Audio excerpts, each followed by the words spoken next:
నీకు నువ్వే శరణాగతి అవ్వు అని.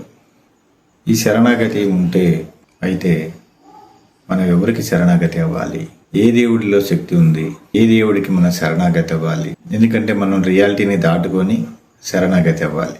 ఏ లక్షణం ఉంటే మీరు దేవతామూర్తులకు, గురువులకు శరణాగతి అవ్వగలరు, శరణాగతి అవ్వగలరు. హృదయం స్వచ్ఛంగా అవుతుంది. భగవంతుడికి దగ్గరగా ఉండటం కాదు, భగవంతుడే మీరవుతారు. భగవంతుని మీరు తెలుసుకోవాలంటే ఏం చేయాలి? ముందు భగవంతుణ్ణి హృదయంలోకి ఆహ్వానించాలి. ముందు హృదయంలో భగవంతుని కూర్చోబెట్టాలి. అప్పుడు మీరు భగవంతుని తెలుసుకోగలరు. భగవంతుని తెలుసుకోవాలంటే హృదయంలో ముందు భగవంతుని కూర్చోబెట్టాలి. తర్వాతే భగవంతుడి గురించి తెలుసుకోగలరు.